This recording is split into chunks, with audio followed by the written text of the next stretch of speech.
Given that we're halfway through the season, I thought it would be a good time to look back at the season so far of Kimi Antonelli. The levels of hype around him was something I don't think I have ever actually seen before in the social media age. The closest thing was Max Verstappen joining F1 at 17 years old in 2015, but that didn't have the same level of build-up, and Max also wasn't stepping straight into a Grand Prix winning and front-running team. It's also worth remembering that although fans like me and also the media did a lot to hype up Kimi, no one did more heavy lifting in terms of building up the expectations than Toto Wolff himself. There's no doubt that Kimi is a very talented driver. I mean, his junior record and even the flashes of brilliance that we have seen already is proof of that. But Toto really piled on the hype, pressure and expectations when he basically equated getting Kimi to missing out on Max when he slipped away in 2014 to Red Bull. That is the types of comparisons that Toto himself was making before the season even started, and even though he went on to temper some of those expectations, I don't think it's wrong to say that there was already a lot of pressure on Kimi's shoulders. Going into the season and speaking about Kimi, Toto said, "It's going to be a year where George will settle in as being a senior driver and Kimi will rip our hair out. Other times we will see moments of brilliance. It's a year of managing expectations for Kimi, preparing our driver lineup for 2026. If you expect him to be on pole in Melbourne, win the race and immediately in the race for the championship, then the risk is high, because it won't happen. But if you consider that the boy is 18 years old, he is very talented, but he must first grow up and will make mistakes, then the risk is limited." After 12 races in terms of qualifying, Russell is ahead 11-1 over Kimi with an average gap of just over 0.3 of a second. During this time, Kimi's average starting position on the grid has been exactly 8th place, and overall, that puts him 7th in terms of his average qualifying position compared to the other drivers, behind the Ferraris of Hamilton and Leclerc, and ahead of the midfield pack of Hadjar and Albon. As far as the championship, he also finds himself 7th in the standings, with Russell up in 4th.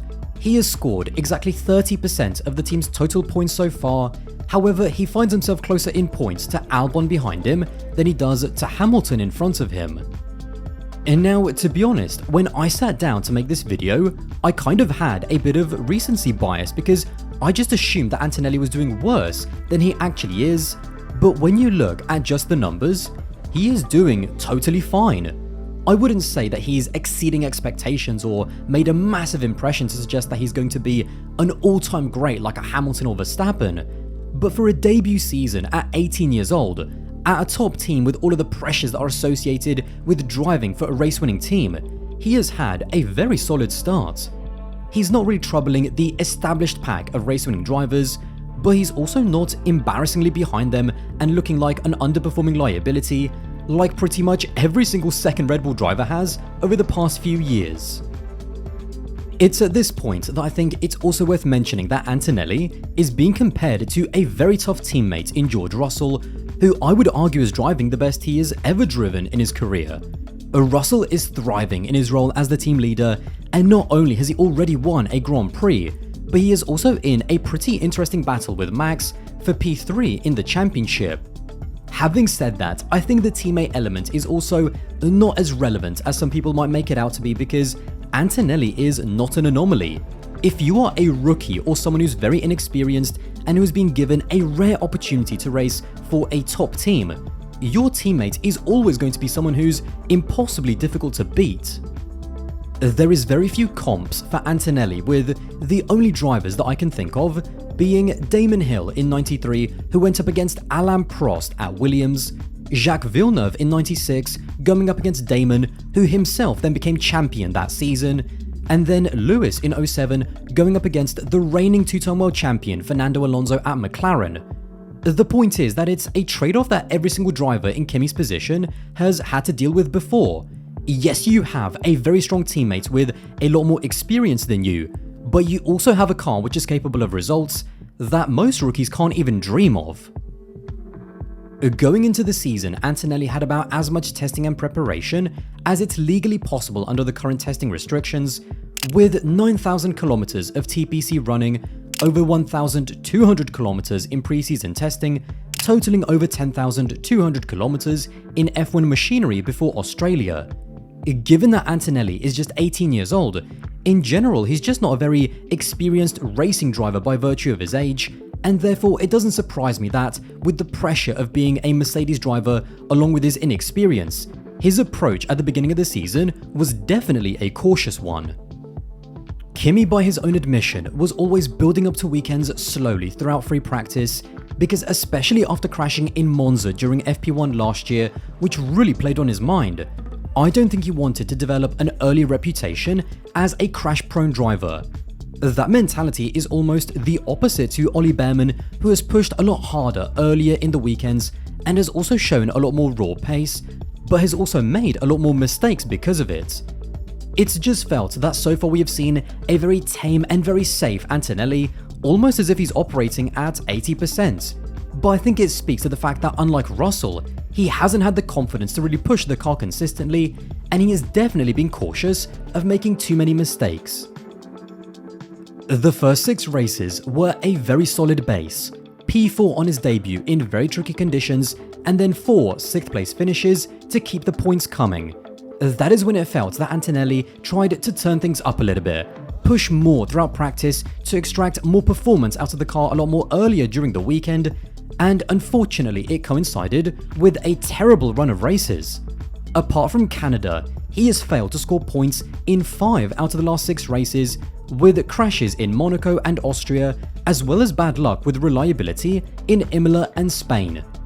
The reliability factor is something that I think hasn't been mentioned enough, because to get 2 power unit failures within 3 races in the modern era is kind of unheard of, and it's important to remember that on both occasions, he was running in the points when he retired. It feels like Antonelli has been unsure of how exactly to approach every weekend and where that balance lies at Mercedes with all of that pressure between risk versus reward. Now, you would think that his best races would be on tracks that he is familiar with, but actually, I would argue that his strongest weekends have been on tracks that have been new to him. Miami, where he took sprint pole, and Canada, where he scored his first podium, are the standout moments so far. And maybe it's just a coincidence, but it feels like psychologically there is less to overthink when you have to learn and push on a brand new track as quickly as possible.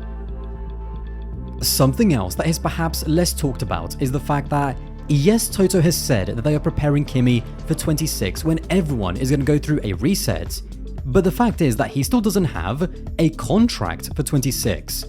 I do not care what anyone says.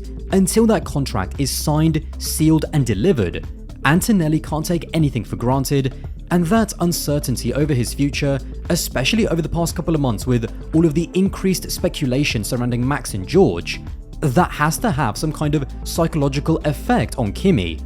Everyone assumes that if Max were to join Mercedes, that it would be George who would have to make way, but that is not guaranteed. Although it is unlikely, Toto could still decide to either move Kimi to a midfield team or even make him take a sabbatical in 26 until more seats open up in 27, because given how young Kimi still is, it wouldn't hurt his development as much. Off the back of what Toto said before the season began, there is going to be races where Kimi will want to make them tear their hair out, but that is perfectly normal for a rookie. Whether it's the lap 1 crash into Max in Austria or his weaknesses in understanding the tyres, Kimi still has a long way to go. Even if you take Piastri, who's currently leading the championship, even last year in just his 2nd season of Formula 1, he still wasn't as consistently strong in the races with his tyres, and only now in his 3rd season does it really feel like he's on a par with Lando. Even in 2026, Antonelli will still have empty databanks to fill, and so it really is a question of how much patience will Toto have for 26, and will it be worth dropping George in favour of Kimi if that becomes his only option. I definitely don't think that Antonelli's season so far has been as bad as some people are trying to make it out to be, especially when you remember that he's only 18 years old.